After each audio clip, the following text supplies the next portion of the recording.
guys, short chapter, Magic Thinking Big. Let's pick a random chapter and talk about it. Let's rap about it. How to think and dream creatively. Chapter 5. Magic Thinking Big. You gotta get this book. You gotta get it. You gotta get it. Thumbnails. Chapter 5, How to Think and Dream Creatively, Magic of Thinking Big. First, let's clear up a common fallacy about the meaning of creative thinking. For some illogical reason, science, engineering, art, and writing got tabbed as about the only truly creative pursuits. Most people associate creative thinking with things like the discovery of electricity or polio vaccine, or the writing of a novel, or the development of color television. As you can tell, guys, this is old, published, I think it was like 70s, maybe even the 60s. In fact, let's look at the copyright. Let's just know. This is the 1987 edition. The copyright is 1959 when it was originally published. Certainly, accomplishments like these are evidence of creative thinking. Each forward step made in the conquest of space is the result of creative thinking. Lots of it. But creative thinking is not reserved for certain occupations, nor is it restricted to super intelligent people. Well then, what is creative thinking? A low-income family devises a plan to send their son to a leading university. That's creative thinking. A family turns the street's most undesirable lot into the neighborhood beauty spot. That's creative thinking. A minister develops a plan which doubles his Sunday evening attendance. That's creative thinking. Figuring out ways to simplify record keeping, selling the impossible customer, keeping the children occupied constructively, making employees really like their work, or preventing a certain quarrel, all of these are examples of practical, everyday creative thinking. Creative thinking is simply finding new, improved ways to do anything. The rewards of all types of success in the home, at work, in the community, hinge on finding ways to do things better. That was a long pause. It was an M dash though. Now, let's see what we can do to develop and strengthen our creative thinking ability. Step 1, believe it can be done. Here is a basic truth. To do anything, we must first believe it can be done. I'll say that again, and I'm not reading.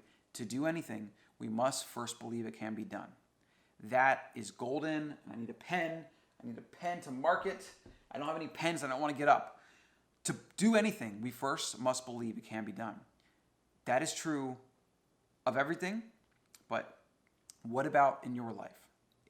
We all have it. We all think we want that or we want this, but I could never do that, or that's too much, right? We tell ourselves these stories to make ourselves feel better that we're not actually trying to get that thing.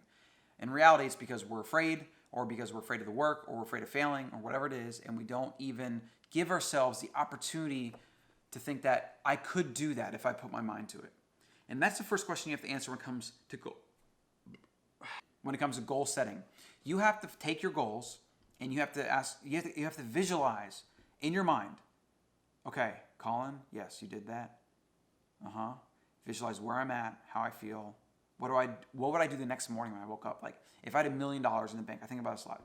How would I feel if I woke up the next morning with $1 million in my bank account, which has been a goal I've had for a while? $1 million's kind of like my security for the family, like tuck that away and don't touch it forever. That's kind of my monetary goal for my current financial situation, right? I have goals to go beyond that, but that's like my baseline goal for money.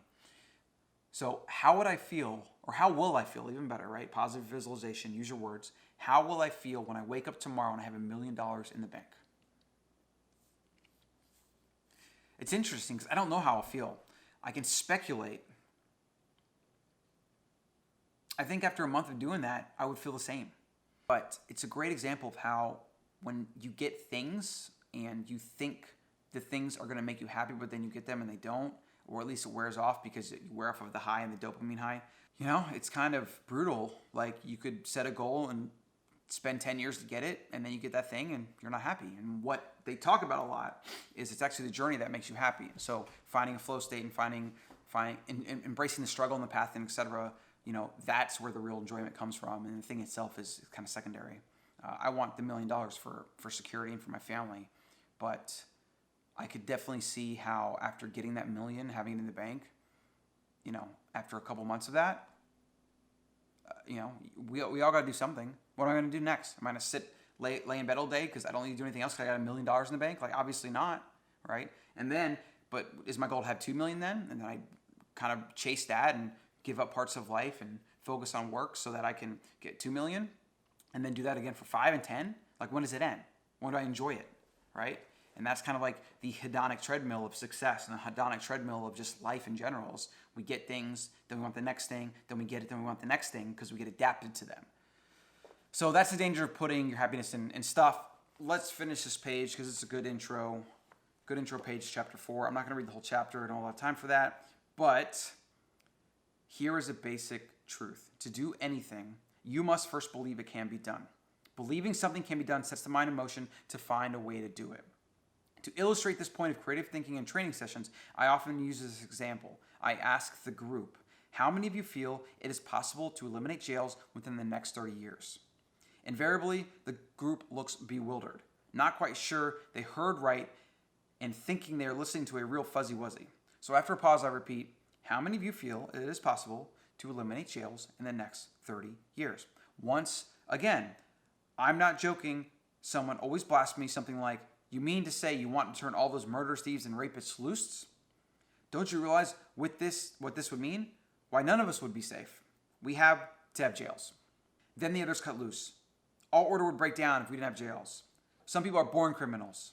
If anything, we need more jails. They go on to tell them good reasons why we must have jails, etc. And after 10 minutes of letting the group kind of rant on, based out of their fear pretty much. So he says, each one of you has come up with reasons why we can't eliminate the need for jails. Will you do me a favor? Will you try extra hard for a few minutes to believe we can eliminate jails? And then he talks about, he guides them through brainstorming ideas of what they could do to eliminate jails and what it would look like to eliminate jails while also reducing, letting people that should be in jail loose or whatever. And then he talks about how after 10 minutes of doing this, they first were very much against it, but then they start thinking about it. Now they're for it. Now they find solutions. It completely flips their mind. Work to eliminate poverty. Most crime stems from low income levels. That's an example. Conduct research to spot potential criminals before they commit a crime. That's an example.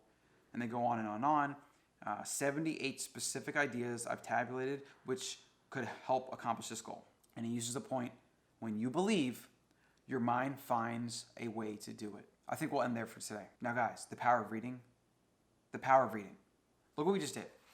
We just, page 83, page 84, and we went this far in page 85.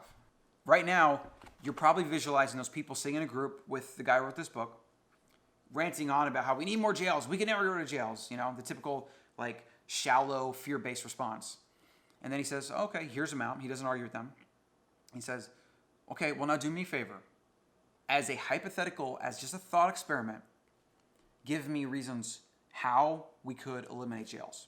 And how can we do that while also keeping society as safe as possible?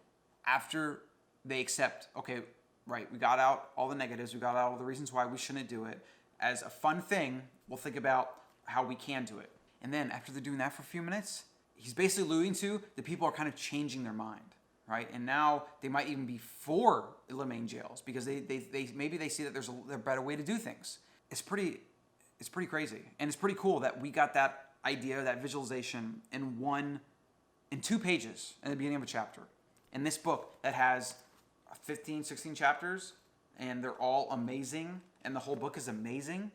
If you can take that idea in this video and that anecdote that he gave you, and you can use that in your life when something comes to you and your first reaction is to be afraid and to talk about all the reasons why. It's basically negativity bias. But then you're like, okay, that's great. I got all that out. I flushed that out. Now, as a thought experiment, how could I make this thing happen? What would it look like? Even if you don't truly believe that it's even possible. Like if you want to become a billionaire, you or anyone or me, even though the odds are way against it, like billionaires usually have a lot of things going for them. They're in the right place at the right time, and they double down on skills. It's not to say that becoming a billionaire is easy. Absolutely not. But the odds are against you becoming a billionaire. It's kind of like being a unicorn, like the unicorn company. Like there's a lot of great companies in the world, but not all of them are Facebook or Google or Apple. Even if you don't believe you can do the thing, you can still visualize what that would be like. Like Slack is a service we use in the business. It's a multi-billion-dollar company now, and it's just a chat app. If I had to think about becoming a billionaire, and I really wanted that, I don't want to, right? But if I really wanted it and I had to figure out the path to doing so, I would focus on software, and I would focus on something that can scale to be big enough to either be a must use for businesses or a must use for consumers, right? Facebook is a must use for consumers. I mean, generally, right? Instagram is kind of like a must use. I mean, at this point, it's like a must use for a lot of businesses because it's just everyone's on it. And the more people are on it, the more other people want to be on it. And so it's become like Facebook, it's become like a must use social media platform. That's what I would do. And I could see, idea, minimum viable product, raising some money to hire engineers, get the baseline product out, follow the lean startup method to iterate. As we get traction, figure out how to make money with it and build our users or build our revenue or whatever it is, with the goal of getting sold to Microsoft or Google or some big company for a large chunk of money, maybe $1 billion. Yeah. And I could literally, even though I don't really want to do that, maybe I will build software at some point in my life. Who knows? But I see a path and I know that I could do it, especially now, guys. The world there's so much opportunity, it's absurd. And with all the new technology that's going to be coming out with 3D printing and VR, cryptocurrency, all these different things that are going to become bigger, and more opportunities are going to come as a result of those. There are so many opportunities to be extremely successful or a billionaire, whatever it is. There's going to be just way more opportunities to do that. So I know the point of the video isn't about becoming a billionaire, but the point is kind of like you visualize it and then you'll find ways to do it. And if you can't visualize it, then you should just drop that goal right now, because you're not going to achieve it. That's one thing I can promise you. If you haven't visualized your goal, and if you don't believe that you can actually have that thing, if it's one of those pie in the sky things that you just think is cool to tell people that you want, but you don't really have even a fuzzy action plan in your head or a fuzzy realistic path to that thing, stop wasting time. Just don't. Hope this was useful. Stop and subscribe. Jab the thumbs up. Do it. Next video, let's get some stuff done. Let's live awesome. Let's be our best selves. Try new stuff. Let's see how it goes.